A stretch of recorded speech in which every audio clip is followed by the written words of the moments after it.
sallallahu alaihi wasallam, wa yu'allimuhumul kitaba wal hikmah. Huwa alladhi ba'atsa fil ummiyina rasulan yatlu 'alaihim ayatihi wa yuzakkihim wa yu'allimuhumul kitaba wal hikmah. Allahumma shalli ala sayyidina Muhammad. Allah sebut dialah yang membangkitkan di kalangan orang-orang ummi itu seorang rasul.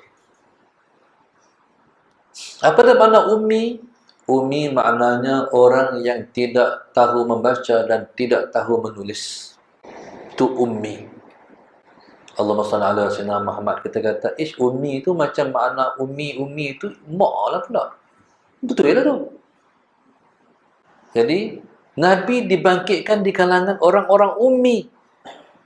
Allahumma salli ala sayyidina Muhammad. Ummi itu bukan mak ke Ustaz? Betul lah tu.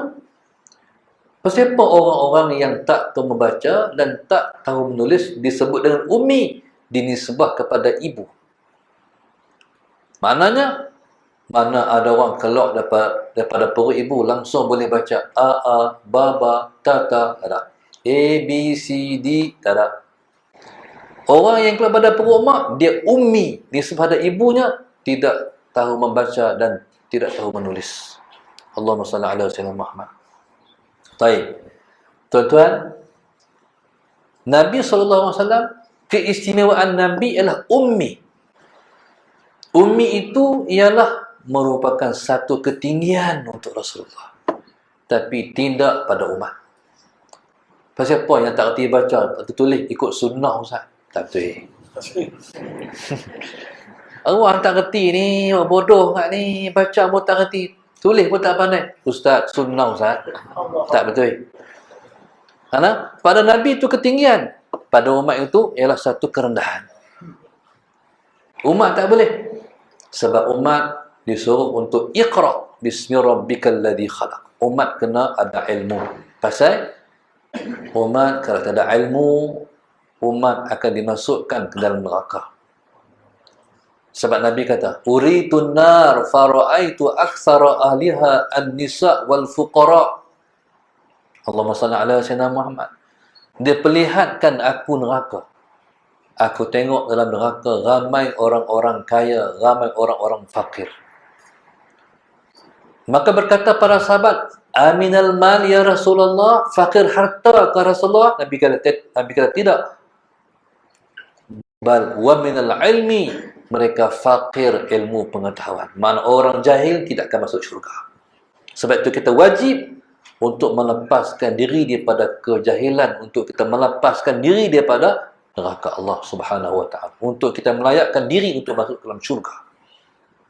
Allahumma salli ala sayyidina Muhammad. Sebab Tuhan kena kenal. Macam mana seorang tu boleh kenal Tuhan tanpa ada ilmu? No? Ada dulu orang duduk meratib dulu ni, la ilaha illallah, la ilaha illallah. Meratib tak tahu sampai berapa ribu. Tiba-tiba di kalangan yang meratib tu kata, mai apa? Tuhan mai. Apa pula Tuhan mai ni? Salah Sayyidina Muhammad. Mana boleh? Tuhan macam mana? Cahaya. Apa pula cahaya? Cahaya tu bukan Tuhan. Cahaya makhluk Tuhan. Ini sebab ilmu tak ada. Allahumma salli ala Sayyidina Muhammad. Baru ni, dia contohlah. Ilmu ni melepaskan kita daripada kejahilan. Baru satu orang tanya, dia kata, "Ustaz, Tuhan ni macam mana Ustaz?" Entah faham macam mana. Saya faham Tuhan ni ada, dia pakai kod, dia pakai botai. Teruk sangat tu. Saya pun tak kata apalah, sebab saya dulu kita budak-budak bila kata Tuhan tu macam hak dalam gambar duit tu. Jadi subhanallah, masalah Sayyidina Muhammad, bila kita mengaji baru kita tahu, oh Tuhan ni dia tak macam kita. Tuhan tak boleh kata dia begini. Tuhan kena kata dia tak macam ni, dia tak macam ni. Pasal apa kita tak boleh kata dia begini? Sebab Tuhan tu, Allahumma salli ala Sayyidina Muhammad, dia bukan benda cerita. Kita boleh cerita Tuhan begini. Hatta kalau kita sampai di akhirat esok pun dalam syurga, pada hari kita tengok Allah Subhanahu wa taala, Allahumma salli ala sayyidina Muhammad. Kita balik ke syurga, kita jumpa balik dengan ahli keluarga kita. Kita tak boleh cerita Tuhan begini. Allahumma salli ala sayyidina Muhammad. Yang pasti Allah Ta'ala ni dia zat yang maha indah. Makhluk bila Tuhan, bukan Tuhan menunjukkan zat dia lagi. Allahumma salli ala sayyidina Muhammad. Tuhan membaca kalam dia pun orang dah pengsan. Allahumma salli ala sayyidina Muhammad. Allah membaca sendiri kalam dia ni, Al-Quran ni. Pada hari perhimpunan kita di dalam surga esok, orang dah pengsan. Kita dengar tu imam Masjidil Haram baca pun kita dah tak tahu nak cerita dah. Saya sekali pengalaman di Mekah tahun 92, kita naikkan fardu haji. Rasulullah Muhammad. Waktu tu imam Masjid Mekah, ketika tu Imam Ali Jabir. Allah baca Quran, subhanallah.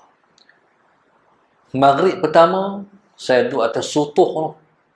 Tunaikan fardu haji, orang ramai. Saya duduk atas sutuh, tinggi sekali. Bayang maghrib, salah Muhammad. Sedapnya dia baca, ya Allah, subhanallah. Bila tahiyat awal tu, patut baca at-tahiyatul mubarakatus salawatut thayyibatu lillah. Dia baca bismillahirrahmanirrahim. Alhamdulillah rabbil alamin. Sampai terlupa ke diri. Lepas tu pula, soalan Sayyidina Muhammad bangkit untuk baca Fatihah. Bismillahirrahmanirrahim. Patut baca bismillah. Tapi at-tahiyatul mubarak. Habis. Tak tahu nak cerita. Tak boleh imbang diri punya sedap. Macam mana Allah baca kalam dia. Macam mana Nabi SAW membaca kalam Allah. Jadi subhanallah, Allahumma salli ala sayyidina Muhammad. Maka tuan-tuan, jadi subhanallah, Allahumma salli ala sayyidina Muhammad. Allah sebut huwallazi ba'atsa fil ummiyina rasulan. Allah lah yang telah membangkitkan di kalangan orang-orang ummi itu seorang rasul. Yasu alaihim ayatihi. Rasul ni membaca kepada mereka ayat-ayat Allah. Dan Rasul ni wa yuzakkihim, mendidik mereka. Wa yu'allimuhumul kitab wal hikmah. Rasul ini mengajar mereka al-kitab wal hikmah. Hikmah tu dari Nabi itu hikmah. Apa makna hikmah? Hadis. Hadis ialah hikmah. Allahumma salli ala sayyidina Muhammad.